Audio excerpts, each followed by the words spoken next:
हिंदी में यूपीएससी की तैयारी से संबंधित प्रोग्राम्स को देखने के लिए सब्सक्राइब करें स्टडी IQ IAS हिंदी।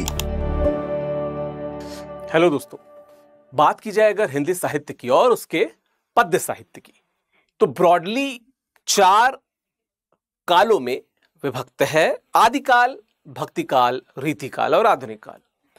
और अगर आप उससे पूछें कि कोई एक ऐसा काल जहां पे आपको नारी यानी कि स्त्रियों की स्थिति एटलीस्ट कविता में बेहतर लगती है, अगर आप उससे पूछेंगे तो शायद मैं आपको कोई संतोषजनक उत्तर ना दे पाऊं। मैं ये नहीं कह रहा कि ये नकारात्मकता कवियों ने भरी है। दरअसल आपको पता है कि साहित्य समाज का आईना होता है, और अगर समाज में ही महिलाओं की वो इज्जत नहीं है, समाज में ही अगर महिलाओं को वो स्तर प्राप्त नहीं है, समाज में ही अगर पितृसत्ता हावी है, तो कैसे महिलाओं की स्थिति अच्छी हो सकती है? आदिकाल में, भक्तिकाल में, रीतिकाल में तो खैर समाज इस प्रकार का था ही, जहां पे हम एक सामंती सोच को देखते हैं, पितृसत्ता को देखते हैं। लेकिन आधुनिक काल में जब स्थितियां बदल रही थी तो क्या सुधार आया?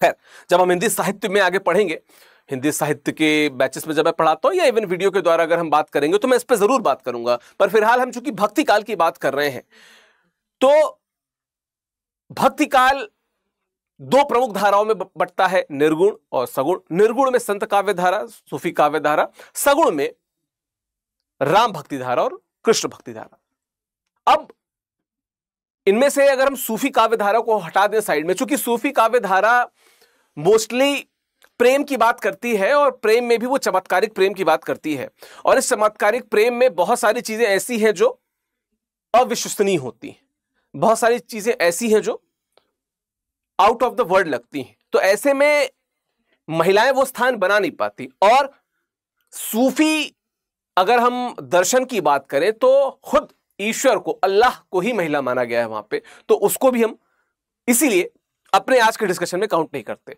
हम काउंट करेंगे किसको? कबीर को, तुलसी को और सूर को, या हम कह सकते हैं संत काव्य धारा को, राम भक्ति धारा को और कृष्ण भक्ति धारा को।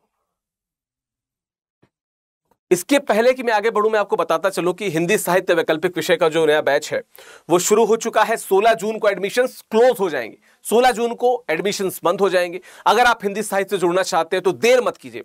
विकास life is the code which you can use for future references, for maximum discounts. Hindi साहित्य मैं लेके आता हूं जहां पे इस बात को मैं सुनिश्चित करता हूं कि किस प्रकार स्टूडेंट को मैं ये शिक्षा दे सकूं, स्टूडेंट को ये समझा सकूं कि उसकी वर्तनी भी उतनी ही जरूरी है जितना उसके उत्तर जरूरी है, जितने उन उत्तरों का फ्लो जरूरी है, और जितना ओवरऑल हिंदी साहित्य जरूरी है। मैं ये भी बताता हूं कि किस प्रकार सिर्फ हिंदी साहित्य को अगर आप मास्टर कर सकते हैं तो आपका निबंध भी पूरा होगा, आपका GS4 यानी कि एथिक्स भी पूरा होगा, GS1 में जो आर्ट एंड कल्चर वाला पोर्शन है उसमें जो साहित्य का भाग है वो भी पूरा होगा, और हिंदी क्वालिफाइंग जिसमें सबसे ज्यादा बच्चे अटकते हैं वो भी कंप्लीट होगा।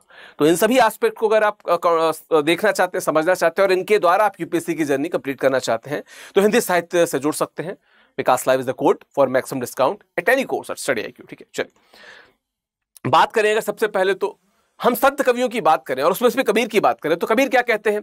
कबीर कहते हैं कि नारी की झाई पड़त अंधा होत भुजंग, कबीरा तिनकी कौन गति जो नित्य नारी के संग। ठीक है, नारी की झाई पड़त अंधा होत भुजंग, कबीरा तिनकी कौन गति जो नित्य नारी के संग। नारी की सिर्फ छाया पड़ने से सांप भी अंधा हो जाए, कबीर उनकी कौन क्या गति होगी जो हमेशा नारी के साथ रहते हैं। अब इस पे एक बड़ा आक्षेप लगता है कि इतने डेरोगेटरी तरीके से महिलाओं को पोर्ट्रे किया गया है कबीर द्वारा। और संत कवियों की बात की जाए तो लिखा है जैसे ना कि दृष्टि विवादों के घेरे में रही, क्योंकि कबीर सहित अधिकांश कवियों के आक्षेप है कि उन्होंने नारी की समस्याओं पर बिल्कुल ध्यान नहीं दिया और उसे माया के रूप मानकर त्याज्य घोषित कर दिया। लेकिन यहां पे एक पॉइंट है जो बीच में आता है इन दोनों के, वो क्या है कि जो कबीरदास हैं, कबीरदास नाथ परंपरा से आते हैं। नाथ परंपरा में हठ योग की बात होती है, और हठ योग साधना ऐसी है जहां पे किसी भी प्रकार की जो माया है उससे दूर रहना है। हमने देखा था कि किस प्रकार सिद्ध साहित्य से हम नाथ साहित्य को जब हम पढ़ते हैं, यानी कि सिद्ध परंपरा से नाथ परंपरा में आते हैं, तो इसी प्रकार की मायाओं का विरोध किया गया है, इसी प्रकार के जो भोग हैं, विलास है, उनका विरोध किया गया है।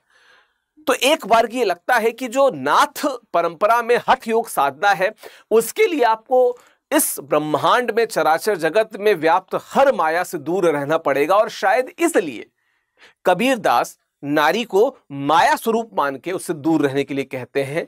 उदाहरण अगर आपको बताऊं तो जो नाथ परंपरा के संस्थापक माने जाते हैं गोरखनाथ जी, वही गोरक्षनाथ जी अपने गुरु मत्स्येंद्र नाथ या मच्छंदर नाथ से कहते हैं कि जाग मच्छंदर गोरख है। जबकि कहा जाता है, तो ऐसा माना जाता है कि जो मत्स्येंद्र नाथ थे यानी कि मच्छंदर नाथ थे, वो महिलाओं के प्रेम में पड़ गए थे, महिला के प्रेम में। श्रीलंका सिंघल प्रदेश में जाके जो वहां की पद्मिनी स्त्रियां होती, जिनको बड़ा सुंदर माना जाता है, उनके प्रेम में पड़ गए थे और इस बात को भूल गए थे कि वे संत है, सिद्ध संत है। और फिर उनको और भविष्य के सभी संतों को और एक प्रॉपर पूरी परंपरा को बदलते हुए गोरक्षनाथ ने नाथ परंपरा की शुरुआत की। और सबसे पहले बात क्या की कि इस प्रकार के भटकाव से दूर रहे, और उन्हीं भटकावों में से एक स्त्री को माना। तो ऐसा कह सकते हैं, यहां पे एक बेनिफिट ऑफ डाउट मिल जाता है कबीर को कि शायद से वो महिलाओं को इस प्रकार से पोर्ट्रे नहीं करना चाहते थे। लेकिन आप जब क्लियर कट तरीके से धर्म पे चोट करते हैं, धर्म पे नहीं, धार्मिक आडंबर पे चोट करते हैं, दिखावे पे चोट करते हैं, गुरु की साक्षात प्रशंसा करते हैं, मतलब जो चीज करते हैं वो डंकी की चोट पे क्लियर कट होके करते हैं, तो यहां पे ऐसा क्यों है कि हमको आपको बेनिफिट ऑफ डाउट देना पड़ रहा है।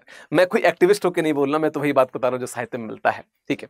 और अगर बात की जाए, कुछ समीक्षकों ने कबीर आदि कवियों के आरोप से बचाने का प्रयास किया और तर्क दिया है कि ये कवि नारी के माया रूप के ही विरोधी थे, सभी रूपों के नहीं। इसके उन्होंने कुछ प्रमाण भी दिए हैं। जैसे अब देखिए यहां पे अगर आप देखें तो कबीर पतिव्रता नारी की प्रशंसा में क्या कहते हैं कि पतिव्रता मैली भली, भली भली हो गया यहां पे, पतिव्रता मैली भली, काली कुचिल कुरूप, पतिव्रता के रूप पर वारो कोटि स्वरूप। अगर कोई महिला पतिव्रता है तो वो किसी भी अन्य प्रकार की महिला से बहुत ऊपर है। हजारों बार में लिखा है ना कि वारो कोटि स्वरूप, हर प्रकार के स्वरूप में उसमें वारंबार कर दूं, निछावर कर दूं। अगर वो पतिव्रता है तो चाहे वो काली हो, कुरूप हो, कुटिल हो, किसी भी प्रकार की हो, लेकिन पतिव्रता है तो, हालांकि यहां पे थोड़ी पितृसत्ता की झलक दिखती है, लेकिन फिर भी उस समाज के हिसाब से it should be called as a progressive statement by Kabir. तो कबीर दास ने नारी के एक अलग रूप को वर्णित किया यहां पे, ठीक है। आगे बढ़ते हैं, सूरदास की बात कर लेते हैं, यानी कि कृष्ण भक्ति काव्य धारा की बात करें तो क्या है, नारी मुक्ति की इसमें प्रस्तावना की गई है। अगर हम सूरदास की बात करें तो सूरदास क्या कहते हैं, मध्यकाल के सामंती परिवेश में जब महिलाएं घर से निकल भी नहीं सकती थी, तब कृष्ण काव्य धारा ने नारियों को प्रतीकात्मक अर्थ में क्या दी, मुक्ति प्रदान की। क्या कहते हैं, सूर के यहां विवाहित होने के बावजूद गोपियां कृष्ण से प्रेम करती हैं, कृष्ण के साथ रास रचाती हैं, और प्रेम भी कैसा दिखता है, यहां पे लोकतांत्रिक प्रेम दिखता है। ऐसा नहीं है कि कोई बहुत सुंदर गोपी है या बहुत सुंदर राधा है तो कृष्ण का प्रेम किसी के लिए ज्यादा, किसी के लिए कम नहीं, कृष्ण का प्रेम सबके लिए बराबर। तो यहां पे शायद आपको लगे कि नारी के स्वरूप को किसी प्रकार की रुकावट नहीं माना गया है, नारी को छोटा नहीं माना गया है और नारी को नकारात्मक नहीं पोर्ट्रे किया गया है। लेकिन यहां पे एक बात और आती है कि कृष्ण भक्ति काव्य धारा के जो कवि हैं, दरअसल इन्होंने माधुर्य, प्रेम और वात्सल्य पे ही ज्यादा लिखा। मोस्टली प्रेम माधुर्य की अगर हम यहां पे बात करें तो, जबकि महिलाएं उसी रेफरेंस में यहां पे प्रयुक्त होंगी, तो प्रेम और माधुर्य में महिलाएं एक ऐसा अवयव है जो जरूर उपस्थित रहती हैं। तो बिना महिलाओं के भारत में प्रेम की प्रासंगिकता नहीं है, और प्रेम की प्रासंगिकता में महिलाओं को आप नकारात्मक दिखा भी नहीं सकते। फिर जो आराध्य हैं, जिनके आधार पे ये सभी कविताएं रची गई, वो कृष्ण है, और कृष्ण का गोपियों से संबंध या राधा से संबंध या उनकी जो रानियां थी, पटरानियां थी, उनसे जो संबंध था वो बड़ा ही लोकतांत्रिक किस्म का था। तो किसी भी प्रकार से ये दशा ही नहीं उत्पन्न होती कि महिलाओं को नकारात्मक पोर्ट्रे किया जाए। बात यह है कि उस काल में समाज से जुड़े अन्य बिंदुओं पे कवियों ने रचना नहीं की, समाज पे तटस्थ होकर उन्होंने कोई पंक्तियां नहीं रची या इस प्रकार के पद बहुत कम रचे। तो ऐसे में हम कह सकते हैं कि जिस पर्सपेक्टिव को कबीर ने लिखा, या बाद में हम तुलसीदास की बात करेंगे, उस पर्सपेक्टिव तक तो कृष्ण भक्ति काव्य धारा के कवि आए ही नहीं, ठीक। तो हम ये कह सकते हैं कि हां, संतुलित रूप तो दिखता है, पर दरअसल समाज की जिस कड़वी सच्चाई को बाकी कवियों ने नकारात्मक या सकारात्मक रूप से लिखा, कृष्ण भक्ति काव्यधारा के कवि उधर गए ही नहीं, क्योंकि इसी काव्यधारा के कवि है कुंभन दास, जो लिखते हैं कि संतन को कहां सीकरी सो काम, आवत जात पनहिया टूटी बिसर गयो हरिनाम। उनका कहना है कि हमको समाज से क्या मतलब है, राजा से क्या मतलब है, बाकी जगहों पे क्या हो रहा है उससे क्या मतलब है, हमको सिर्फ धुनी रमानी है किसके लिए, श्री कृष्ण के लिए, उनके लिए रचना है, उनके लिए लिखना है। तो समाज से थोड़े से कटे हुए थे, समाज के लिए इनके पास कोई संदेश नहीं था सिवाय प्रेम के। तो इसलिए शायद जिस बाबत हम आप चर्चा कर रहे हैं उस बाबत ये उतने सही नहीं माने जा सकते। खैर, नारी के प्रति परंपरागत दृष्टिकोण की बात की जाए तो राम भक्त कवियों ने अपने काव्य में दुखी या दग्ध व्यक्तियों को स्थान देने की प्रगतिशील कार्य किया है, किंतु नारी के प्रति उनको दृष्टिकोण संकुचित ही रहा है। अब अगर मैं बात करूं तो तुलसीदास की टिप्पणियां कि ढोल गवार शुद्र पशु नारी सकल ताड़ना के अधिकारी, जिमी स्वतंत्र भई बिगरही नारी, या नारी स्वभाव सत्य की कहीं अगवन आठ सदा उर रही, ये सकारात्मक तो नहीं था। पहले क्या कह रहे हैं, ढोल गंवार शूद्र पशु नारी सकल ताड़ना के अधिकारी। ढोल गंवार व्यक्ति यानी जो पढ़ा लिखा नहीं, अशिक्षित है, मोस्टली गंवार का मतलब तो गांव से आया होता है, पर यहां पे उन्होंने कहा शूद्र, जो 4 वर्णों की बात करते हैं उसमें सबसे निचला वर्ण जिसे माना गया वर्णाश्रम पद्धति में, और पशु जानवर और नारी, ये सकल ताड़ना, ये सब ताड़ना के, ताड़ना मतलब एक चीज होता है देखना, एक चीज होता है मारना, तो उस ताड़ना की, प्रताड़ित करना वाला जो तड़ित होता है तो उसके अधिकारी है, पहली बात। दूसरी में लिखा हुआ है कि नारी स्वभाव सत्य कवि कहीं अवगुण 8 सदा उर रही। नारी का स्वभाव जो सत्य रूप से कवियों ने कहा है वो क्या कहा है कि 8 प्रकार के अवगुण सदा उनके साथ रहे हैं, अवगुण 8 सदा उर रहे हैं, उनके साथ रहते हैं। तो मतलब क्या है कि नारियों को अवगुण की खान बताया है आदरणीय तुलसीदास। आपत्तिजनक है, इस पे विवाद भी बहुत होता है, लेकिन इसका एक ऑल्टरनेट सेफ साइड में लोग कहते हैं कि नारी की अगर बात कर ली जाए, नारी सकल ताड़ना के अधिकारी की बात कर ली जाए, तो कहीं ना कहीं ये मानना है बहुत से लोगों का कि ये कहना चाह रहे थे कि सकल ताड़ना लगातार देखे जाने के अधिकारी, कि इनको देखते रहो ताकि इनका विकास हो सके, विच ऑफ कोर्स उस जो रामचरितमानस में जो व्याख्या है उस व्याख्या के साथ में ये नहीं जाता है, तो हम इस बात को हटा देते हैं। चल, इसके आगे की बात अगर करें तो इनमें से कुछ कथनों को खलनायकों का कथन कहकर खारिज किया जा सकता है, किंतु कहीं कहीं तुलसी ने अपने आराध्य श्री राम से ऐसे कथन कहलवाए हैं। कौन? मर्यादा पुरुषोत्तम श्री राम, जो आदर्श पुत्र हैं, आदर्श पति हैं, आदर्श भाई हैं, आदर्श मित्र हैं, आदर्श आगंतुक हैं, यानी कि मेहमान हैं, और आदर्श ही योद्धा हैं। हर चीज में मर्यादा का जो सर्वश्रेष्ठ स्वरूप है वो श्री राम में देखने को मिलता है। लेकिन फिर भी श्री राम के द्वारा जो बात कहलाई गई वो क्या है, जहां अवध कवन मुहलाई, नारी हेतु प्रिय बंधु गवाई, बरु अपजस सहते हूं जगमाही, नारी हानि विशेष क्षति नाही।